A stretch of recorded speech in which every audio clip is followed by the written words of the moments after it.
کی دنیا کا سب سے بڑا شرک اسے کوئی جانتا ہی نہیں. وہ شرک فی العقیدہ ان کو معلوم ہے اور اس کے اوپر فتوے بھی وہ لگا دیں گے.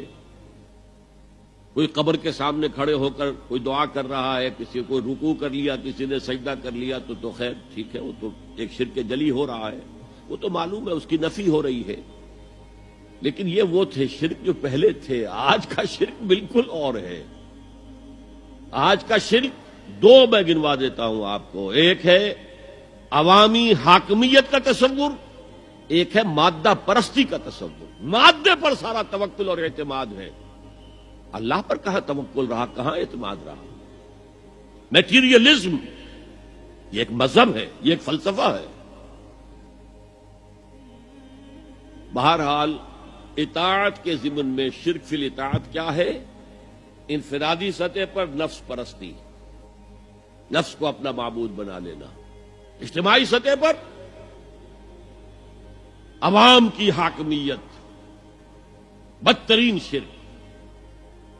اب آئیے محبت, شرک فی المحبت کیا ہے؟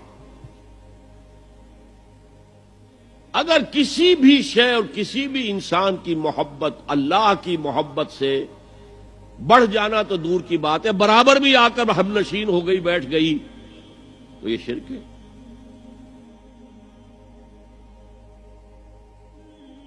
والذین آمنوا اشد حبا للہ. جب تک اشد محبت آپ میں اللہ کی نہیں ہوگی, اگر کوئی اور شے محبوب ہے تو من الناس من یتخذ من دون اللہ اندادا یحبونہم کحب اللہ. لوگوں میں سے ایسے بھی ہیں جنہوں نے اللہ کو چھوڑ کر کسی اور چیزوں کو مد مقابل بنا لیا ہے. ان سے وہ محبت کرتے ہیں جو اللہ سے کرنی چاہیے تھی. توحید کا تقاضا ہے لا محبوب الا اللہ, لا مطلوب الا اللہ, لا مقصود الا اللہ. مقصود و مطلوب اور محبوب حقیقی اللہ کے سوا کوئی نہیں. اور وہ آیت میں آپ کو سنا چکا ہوں, سورہ توبہ کی آیت نمبر 24, انتہائی لرزا دینے والی آیت. قل ان کان آباؤکم وابناؤکم واخوانکم وازواجکم وعشیرتکم واموال اقترفتموها وتجارۃ تخشون کسادها ومساکن ترضونها احب الیکم من اللہ ورسولہ وجہاد فی سبیلہ فتربصوا حتی یاتی اللہ بامرہ واللہ لا یہدی القوم الفاسقین.